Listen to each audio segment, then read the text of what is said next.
It's fantastic to see so many people here on this fantastic week for the working class. If there is one lesson you take from this meeting, it is there is nothing on earth more powerful than the working class. That's the lesson. The power of the working class. It's a very simple lesson. You know, it's not very complicated. And we are told everywhere we go that working class people have no power, that we are weak. Even, you know, we're doing this on the university campus, that working class people are dumb.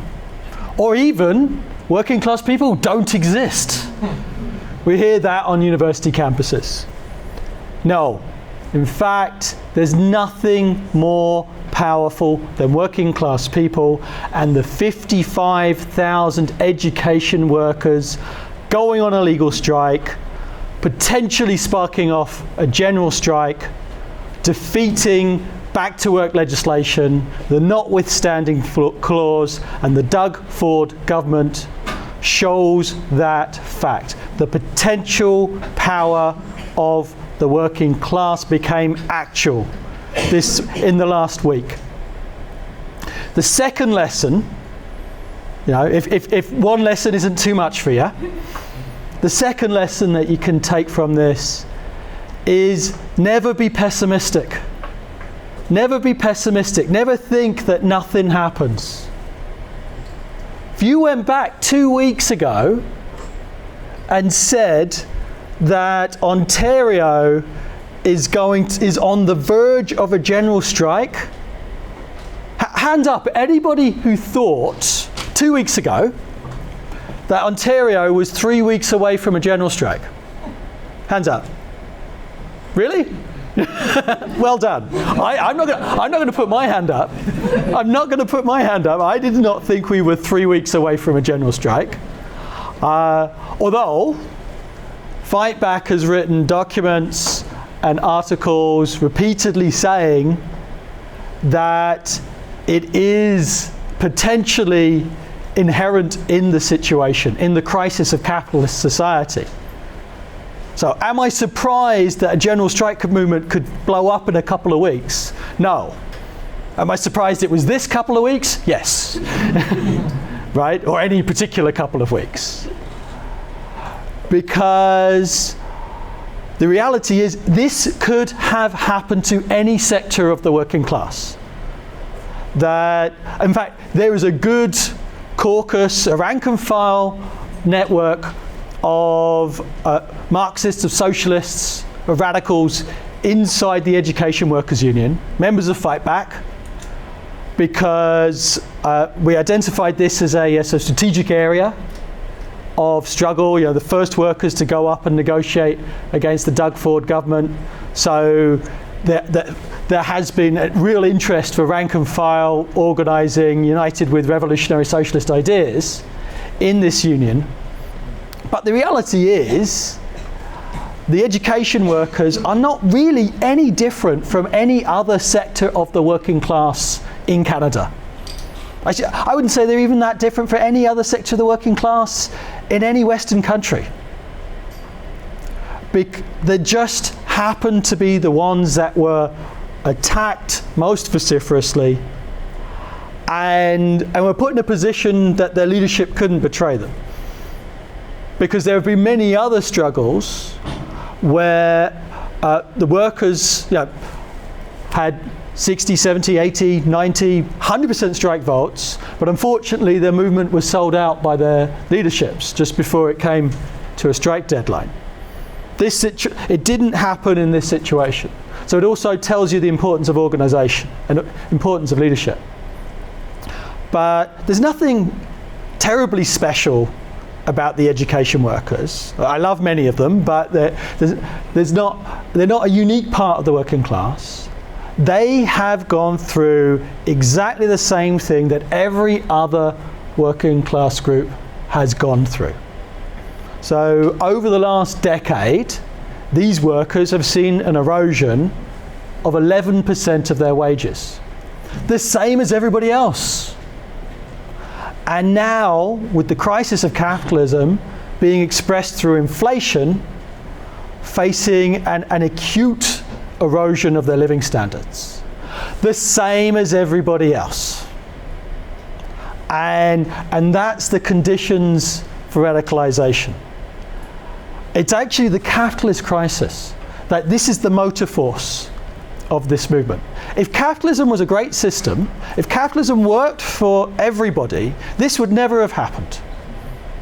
The Ford government wouldn't be forced to attack these workers. In fact, if capitalism was a great system, there wouldn't be any inflation, there wouldn't be any austerity, the government's coffers would be full, and they could afford decent wage increases.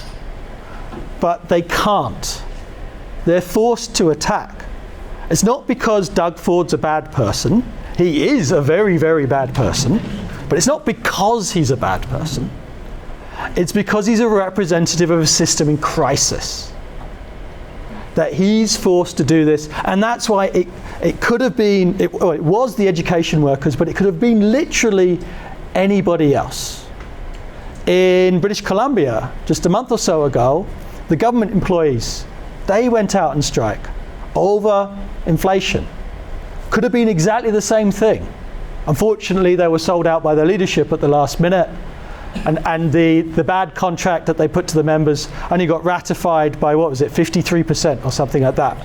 53, 54, showing that the workers didn't like it one little bit.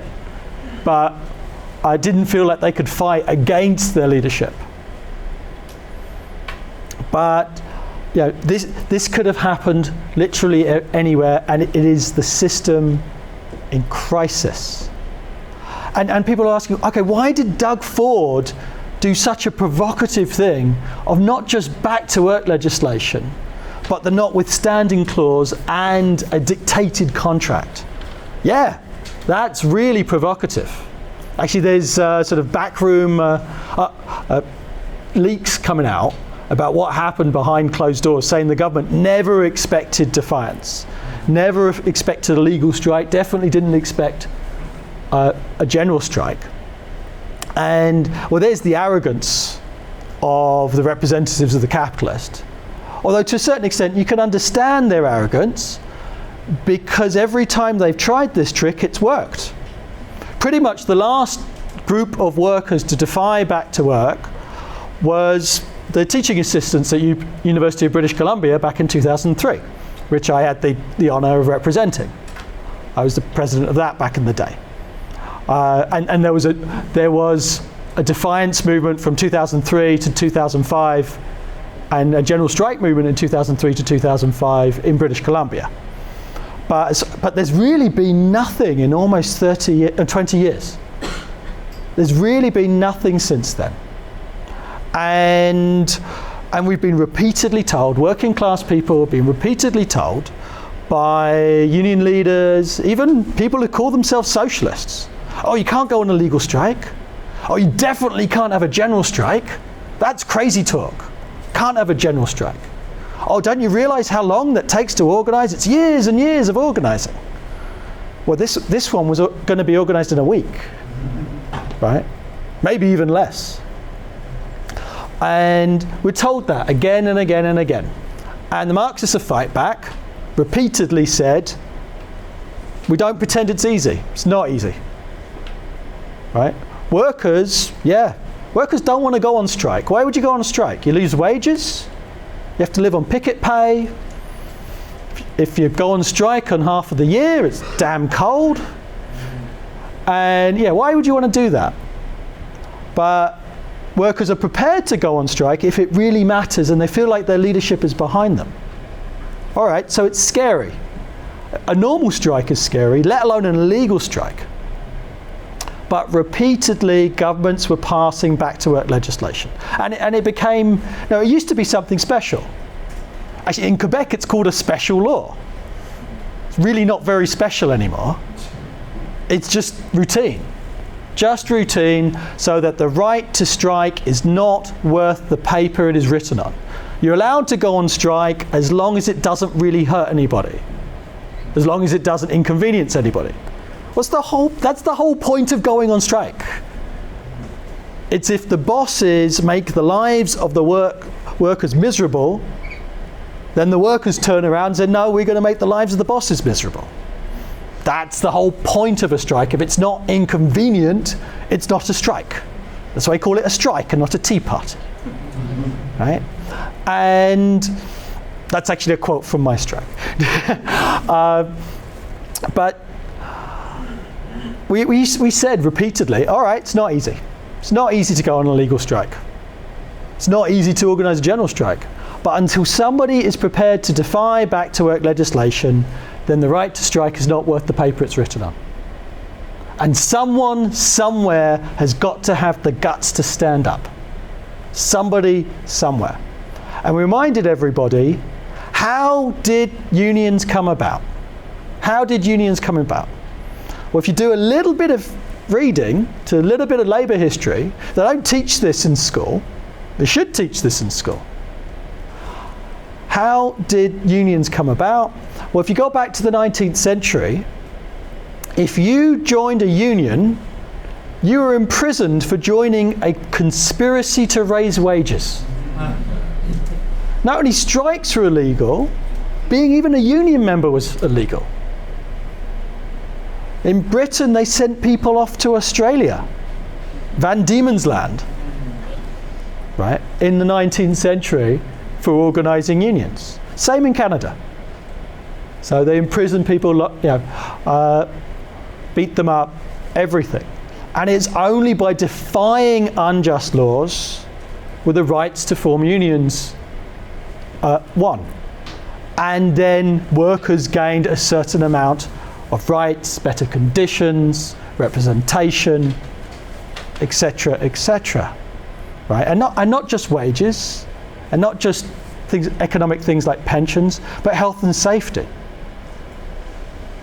Right? And we've seen that in the COVID pandemic, how the capitalists see the working class as merely sort of raw material for exploitation, and doesn't care about how many of us get sick, and how many working class people die, because they just want to make profits out of us.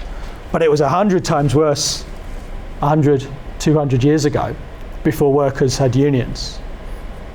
So this is how the labour movement came about, and until these traditions were re-won, then everything that had been won be taken away, because the bosses could always sit back and just wait for the government to legislate. Absolutely no incentive to bargain. But why was Ford so belligerent? Why did he use the notwithstanding clause? Why did he violate the charter rights of these workers to go on strike? And because the Supreme Court of Canada ruled in 2015 that the right to strike was a component part of freedom of association. Well, why did he do that? Well, he's also stuck. The government is stuck. Everybody has said that the negotiations with these school board workers provide a model for the rest of the public sector. And it's true, they do. They absolutely do. That's why if the school workers win, all workers win. If the school workers lose, all workers are in a more difficult position. So we've got to help the school workers win. And I'd add that to if school workers win, also students win. And the general movement to aid working class people and young people and oppressed people wins. An injury to one is an injury to all. A victory for one is a victory for all. Right?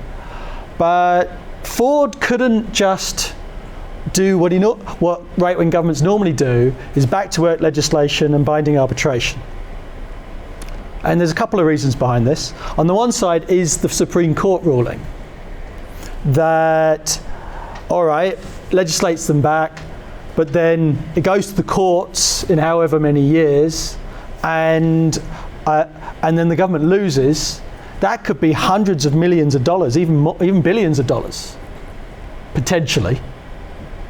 So he didn't want to risk that. And there's another side of it. Okay, send it to binding arbitration.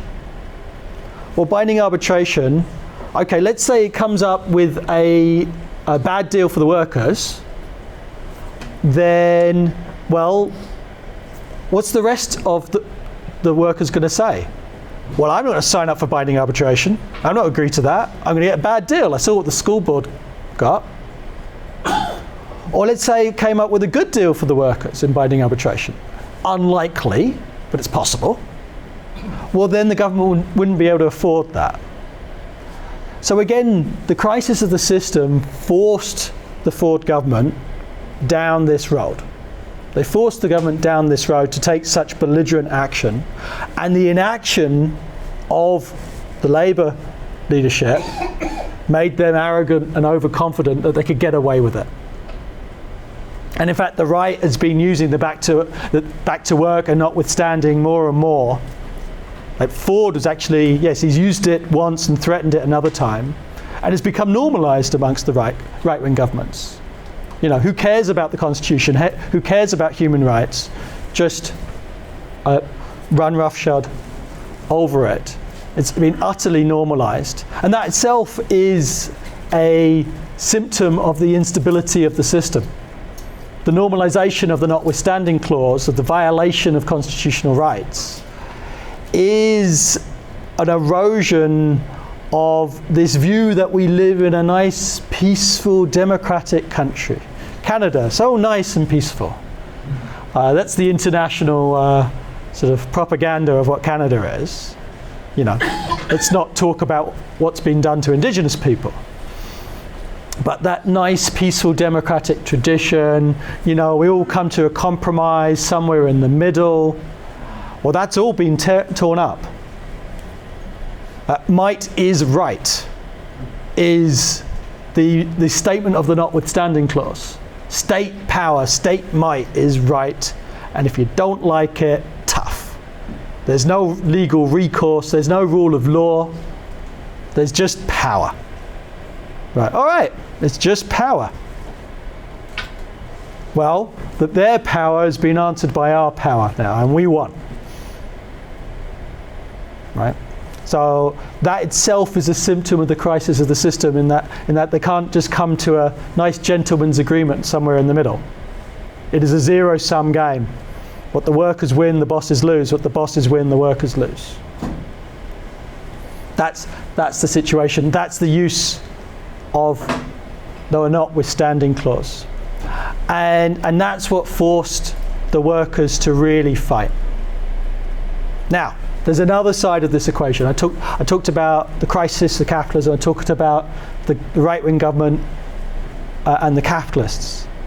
But then there's the workers' side and the workers' organisations, the union leaderships. And I'm saying for the last 20 years, every time back to work legislation is used, the union leadership has bent to it and said, well, there's nothing we can do, it's illegal, can't break the law, you know. All of these excuses, we are weak, there's nothing we can do. But and again, there's nothing specific, particularly left-wing about the QP leadership. They're not on the right of the labour movement, but they're not led by socialists. And but with this very provocative action, the Ford regime did not leave the union leadership with any other recourse. Because in the past, binding arbitration, and the unions would say, well, this is really bad, but it's nothing we can do, and we'll send it to the courts, and that takes like a decade. Sometimes they win, sometimes they lose, but in effect, even if you win, you lose, because it's 10 years from now. And the workers are entirely demobilised. That's the sort of situation with binding arbitration. But with the notwithstanding clause and with a legislated contract, there's absolutely no way that the union leadership had a face-saving way out. And so they had no choice to fight. Although they did try and reach a compromise which was a big mistake, actually. So the government, yes, put forward the back to work. The minute the workers put forward their strike notice for very reasonable wage demands, I may add, 3.25, approximately 11%. You know, the media, the right-wing media, is, oh, 11%? That's crazy. I'm sorry, corporate Canada, their profits in last year, in 2021, went up by, was it 109%? 109%. CEOs, what is it, 34% increase last year in their wages? In their take-home, 34%. Oh, you can't ask for 11. All right, let's ask for 109. That seems to be fair, doesn't it? No? Oh, let's be reasonable. 34 then. Right? Well, they can have it. Why the hell can't we have it? I'm sorry, we're the peasants, aren't we? We don't deserve it. Right? We're not the people who destroyed the economy. It's actually the CEOs did. So they destroyed the economy, they get 34%. Sickening. Right? So anyway, 11%, 3.25, entirely reasonable, and all that does is compensate the workers for what they lost and allow them to keep up with inflation. So they're not even any better off. You're not better off with 3.25, with 11%. They're just keeping their head above water.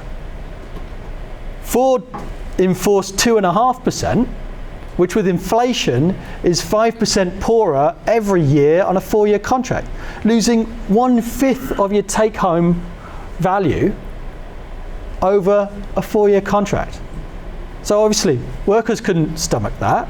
That's why workers voted 96% on an 83% turnout to strike. That's incredibly high, incredibly militant, and put real pressure on those union leaders to not sell out, not compromise. But they tried to compromise. They took that 11% and then tried to go to the government and say, look, we'll accept 6. And previously they committed to open bargaining, to sort of bringing everything to the rank and file of the union. But they didn't do that. They violated the open bargaining. What did the government do? They said, no, you accept it. You take any talk of strike and protest off the table. We're not negotiating anything. There's another lesson here. Weakness invites aggression.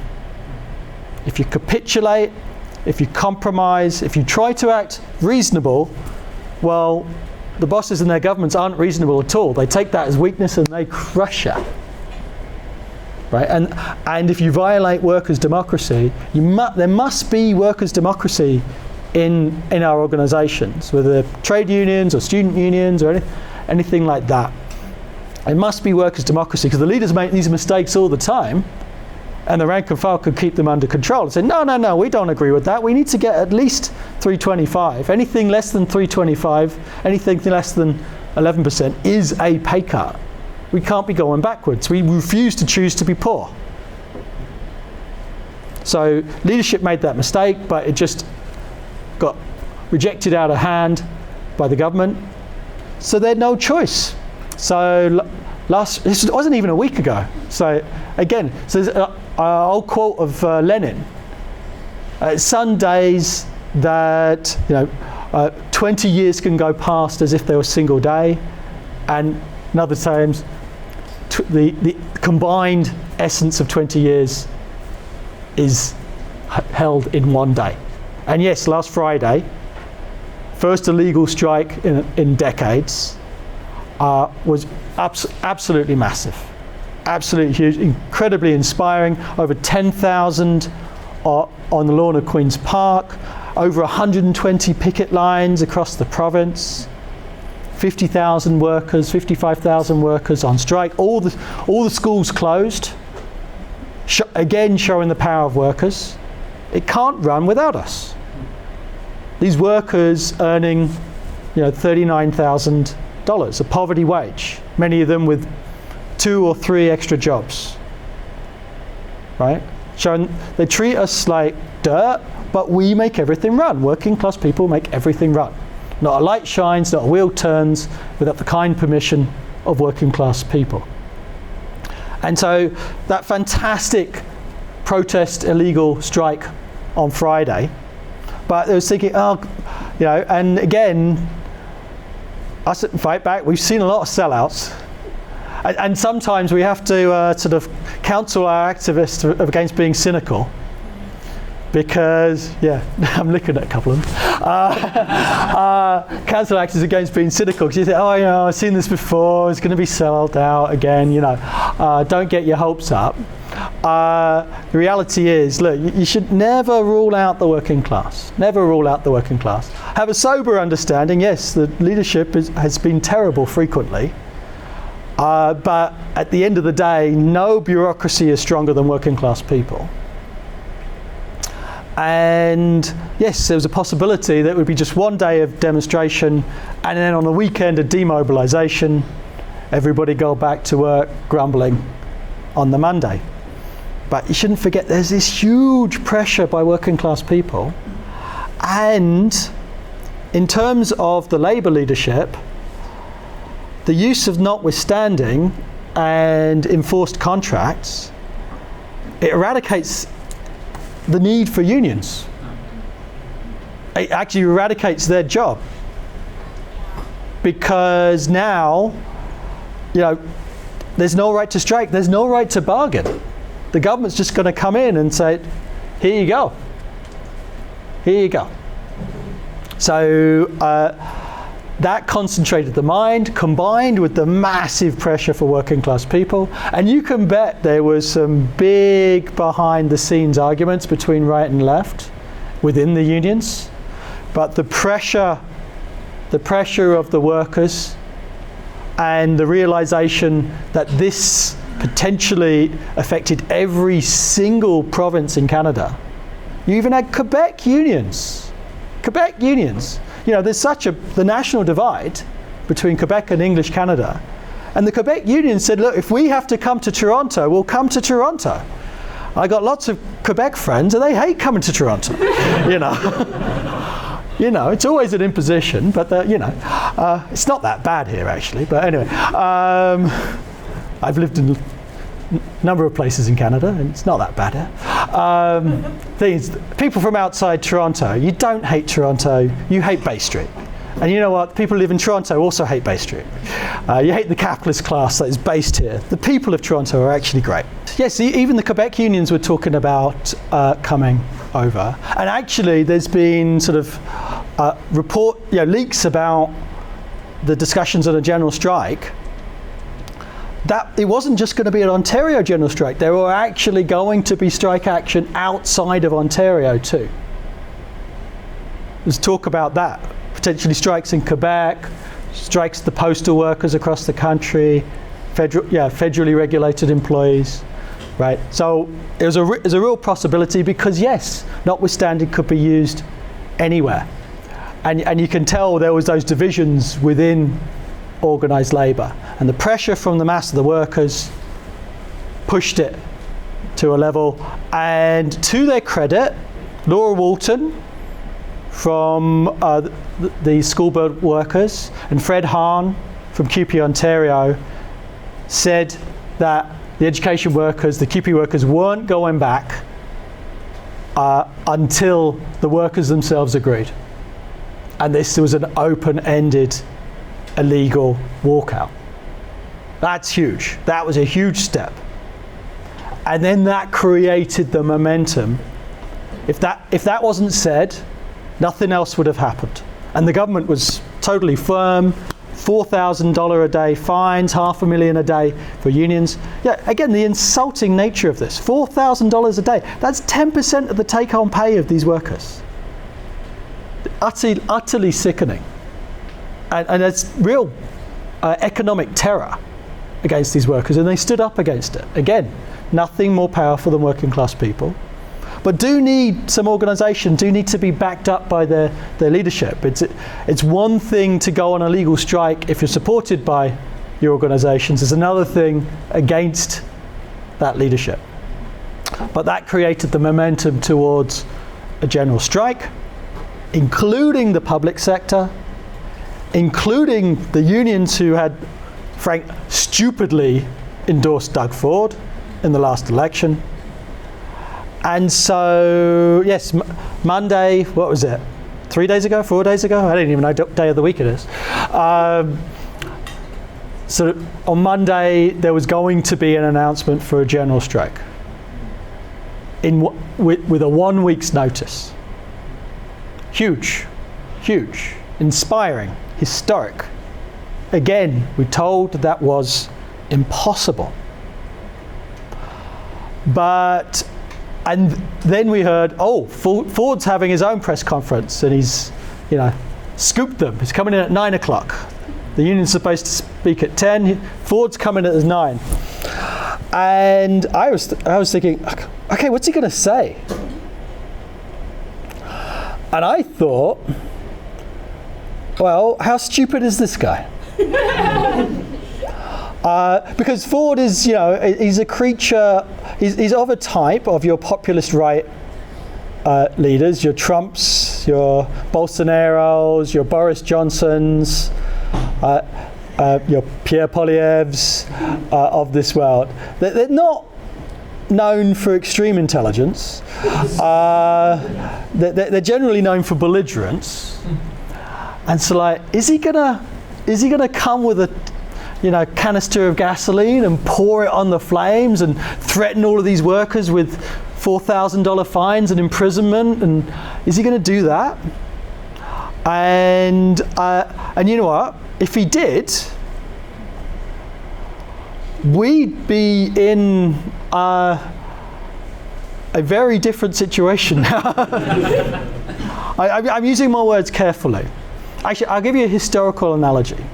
Actually, has the Fightback Club on campus had a discussion on France 68 yet?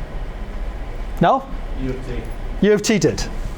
Was that last week or something? Or yeah. Okay, U of T did. I recommend that we do that on TMU soon as well, right? Because what happened in France 68, it started off as a student strike. The police attacked the students and the workers came out in solidarity. And General de Gaulle, the president, he accused the students and the strikers of being children who messed the bed. And that led into a revolutionary general strike that could have overthrown capitalism within the space of a month in France. That's the shortest way I can explain 1968. It's just like, I could speak about it for an hour easily. So if Ford had done that, if Ford had been belligerent on Monday, that would have immediately led to solidarity walkouts. Actually, the general strike might not even taken a week to materialise. It could have materialised within days. And then it wouldn't be a question of the right to strike. It wouldn't be a question of wage increases up to inflation. It would be a question of bring down the government. Bring down Ford. Actually, someone hold that paper up, can you? Yeah, bring down Ford. Front page of Fightback. Turn it around, yes. That's what we're saying. Actually, our slogans, the job of Marxists is actually explain the next stage in the struggle.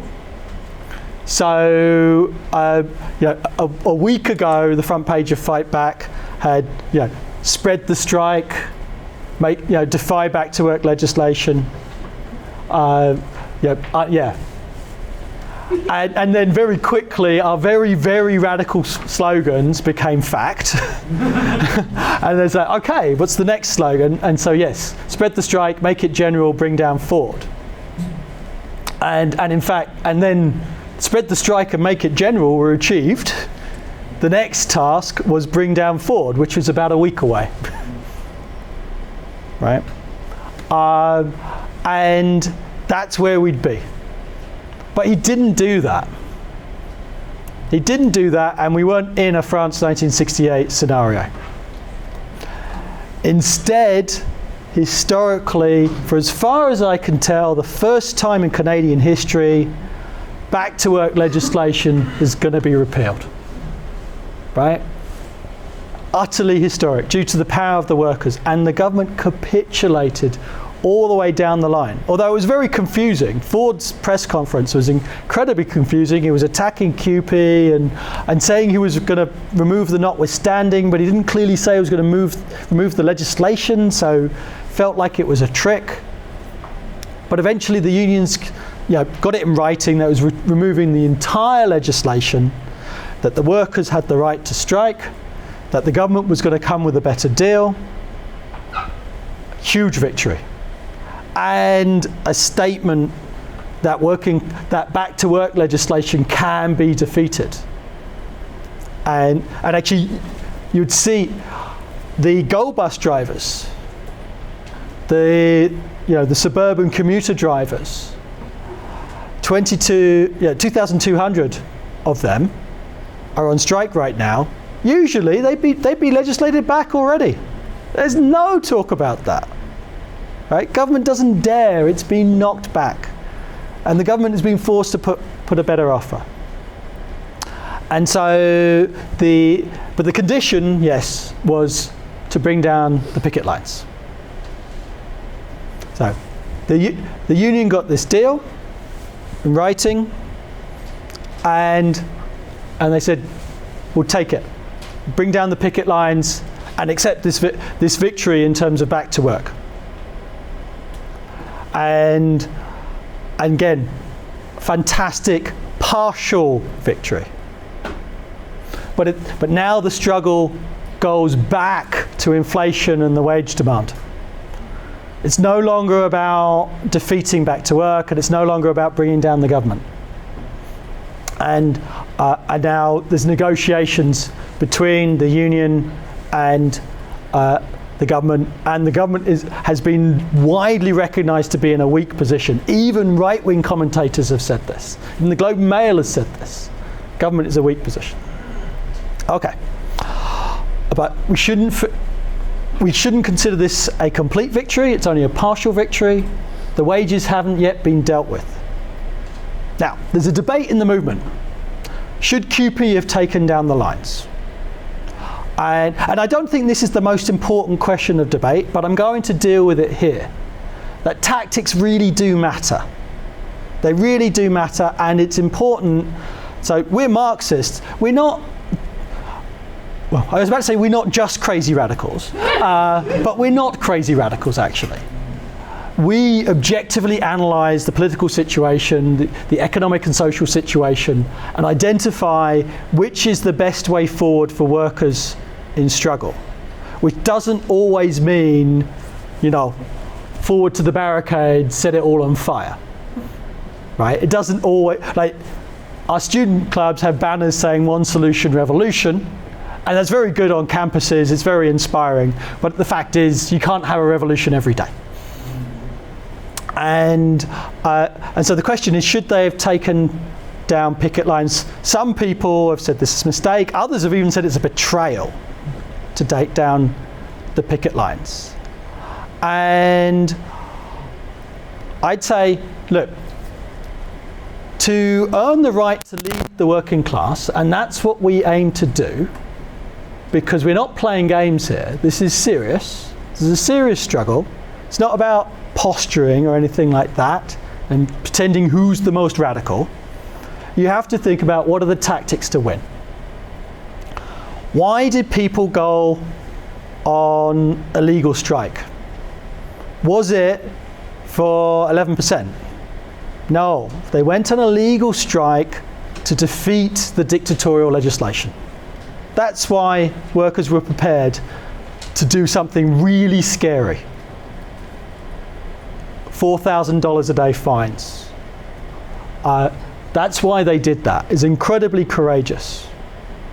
And so they were prepared to go on a legal strike for that, prepared to go on general strike for that, for the right to strike and bargain. But once the government withdrew that, once the government was defeated on that question, it went back to the wage demand. Were these workers prepared to continue a legal strike, which would essentially be a strike to bring down the government, over a wage demand? And we've got activists inside the union. We were there on Queen's Park. The overwhelming majority sentiment amongst the workers was relief. It was relief that they didn't have to stay out on a legal strike.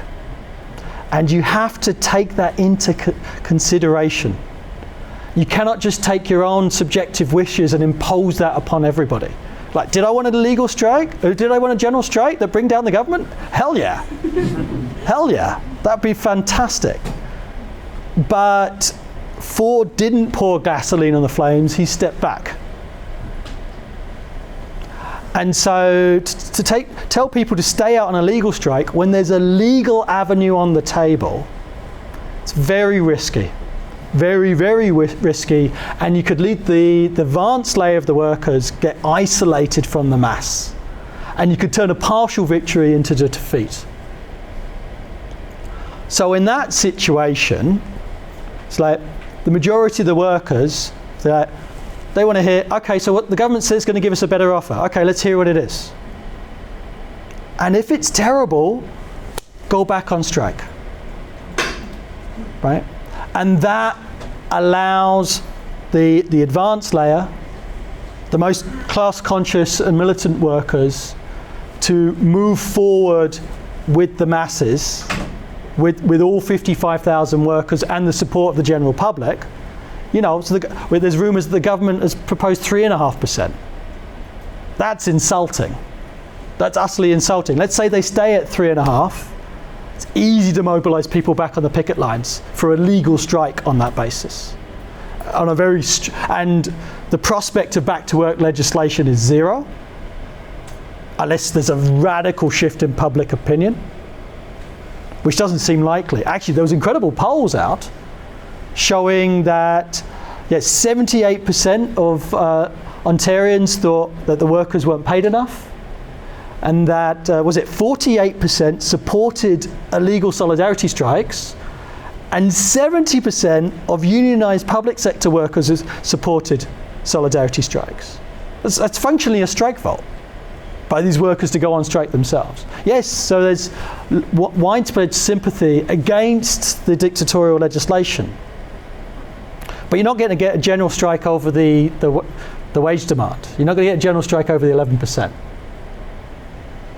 But you can mobilise that sympathy, and it makes it very difficult, very, very, very difficult, nigh on impossible for the government to move back to work legislation again. And the workers have proved they can shut down the schools.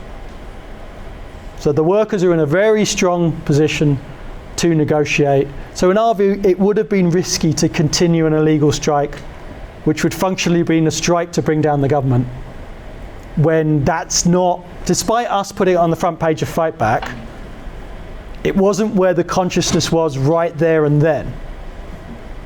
We put it on the front page of Fightback because it was the next stage in the next week.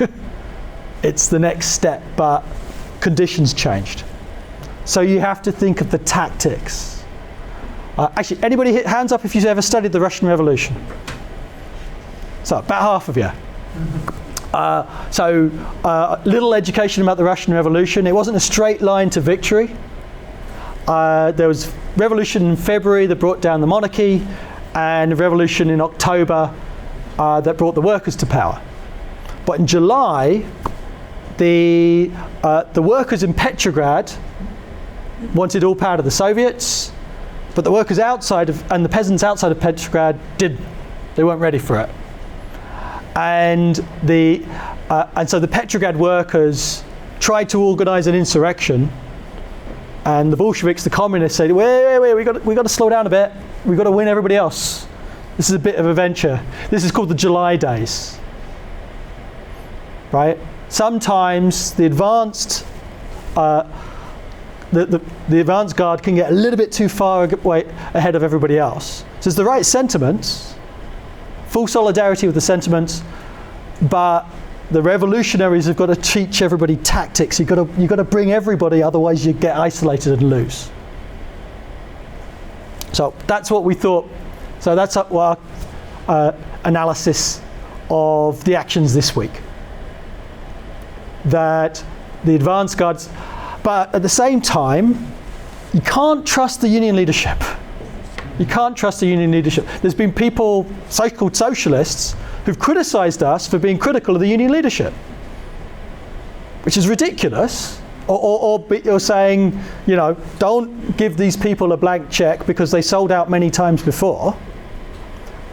And it's us putting pressure on these people from the left actually helped them to do the illegal strike on Friday, the unending illegal strike and the general strike, because that pressure from the left counteracts the pressure from the right. If you don't put that pressure on the left, from the left, all there is right-wing pressure and they capitulate. So yeah, we don't trust these people because they've sold out so many times before. And so we say, look, the workers must control, the workers must decide. Don't give a blank check to those leaders because they've done terrible things in the past. BC Government Employees Union very recently. There've been other sellouts that people can maybe talk about in the discussion. But so don't trust them, don't demobilize, and anything less than 325 is a pay cut, and be prepared to go back on the picket lines at a moment's notice. And if any bureaucrat does the old trick of saying, oh no, we're weak and unpopular, what the hell are you talking about? What the hell are you talking about? Weak, unpopular, got massive support. Just defeated back to work legislation. There's absolutely every way to go back on the picket lines and win that 325. Right? But then you've shown people, you've shown the layers that are a bit nervous about a legal strike. Let's win everything we need on the basis of a legal strike and show our power in practice. And then that gets generalized to the rest of the working class. Public sector and private sector, because they try to set the different sectors of the working class against each other and say, oh, why is it fair that this public sector worker has a pension and you at McDonald's have no pension? It's like, does a public sector worker losing their pension help a McDonald's worker get a pension? No, all it helps is tax cuts and corporate profiteering. Right? They set worker against worker against worker. Where in fact, victory for one is a victory for all. The victory of these unionized workers helps to organize union workers at Amazon, a union at Amazon, or anywhere else, Starbucks, etc., etc. So victory for one is a victory for all. So let's help the education workers win. Let's generalize that and demand that workers don't go backwards with inflation. We've got to demand COLA, cost of living allowance, so that workers automatically get their wages topped up by whatever inflation is.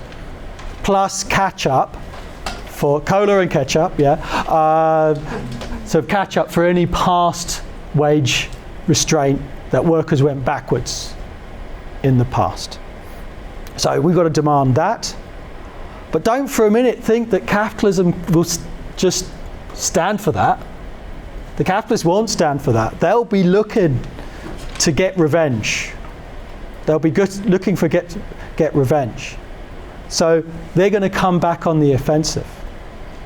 We also have to learn from this struggle. Yes, the first time back to work has been defeated in 20 years. That's got to become standard practice across Canada. Any back to work legislation leads to defiance and a general strike. Just automatic. Every labour federation has got to commit to that. Defiance, solidarity, general strike. Let's make so back to work legislation cannot be tabled anywhere. Let's shut it down. Let's make the province, make the country ungovernable. But this is not the end of the struggle. Actually, it isn't even literally the end of the struggle for the QP workers, because they still have to negotiate a contract. But it's definitely not the end of the struggle for the Canadian working class. This is merely the opening salvos of a coming class war. and the capitalists aren't going to take this lying down. Ford was surprised about the defiance, and he was especially surprised about the general strike and the involvement of private sector unions in that. They relied upon working class organisations being divided. Next time they're not going to be so surprised. Next time they're going to come back and they're going to prepare. You may hear from my accent, I wasn't born in this country, right? In fact, there was strikes of the miners in Britain in the 1970s that defeated the government. In fact, the miners dug up coal to fuel the power stations, and there was only enough power to run the country 3 days a week. And that brought down the Conservative government in the 1970s. What happened? Capitalists planned. Margaret Thatcher waged war on the miners in the 1980s, 10 years later, and defeated the miners, sadly. Isolated and defeated the miners. So the bosses are going to learn from this, and they're going to come back. They're going to come back harder to defend their system, instill austerity, attack workers, and even be prepared to provoke a general strike and try to take us on, take the working class on.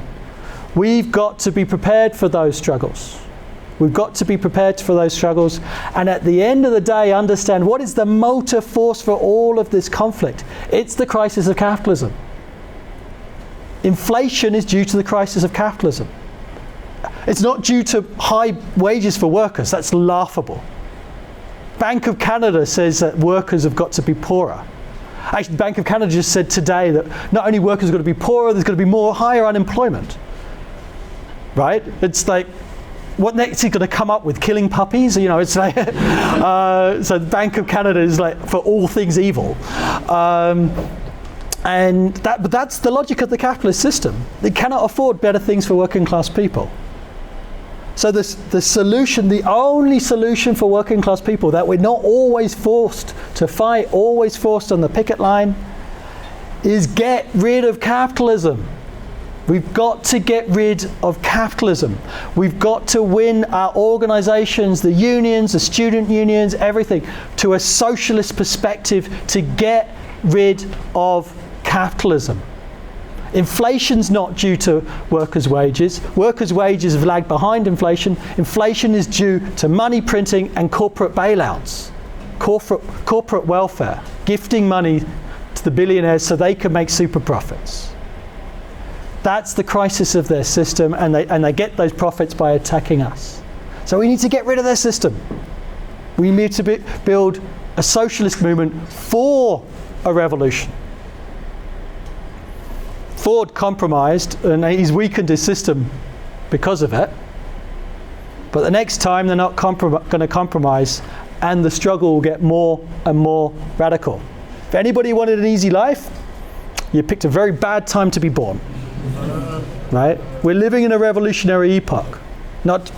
And Canada has entered on that road of class struggle and, frankly, class war. And that's why Fightback exists. That's why Fightback exists, so that we can learn the lessons of past struggles, help workers win with the best ideas and methods in the present struggles, and build that revolutionary socialist consciousness and organise in every sector of the working class and oppressed. Organise amongst the students, amongst the immigrants, indigenous people, in the trade unions, building together the best experience of all of these struggles. International solidarity. We've recently been active in the Iranian revolutionary movement. Together with revolutionaries internationally, part of the International Marxist Tendency. The strike wave in Britain just brought down the government. There's a unionisation wave in the United States. Revolution in Sri Lanka. Internationally, we are merely part and parcel of that international movement against the crisis of the capitalist system. So I'd really recommend to everybody here, if you like what we've got to say and you are inspired by the movement of working class people, maybe before this week you didn't believe it was possible, hopefully this week you'll be proved the power of the working class. We understand the power of the working class. The next task is to put the working class in power. That's what we fight for. I hope everyone will join us. Thank you.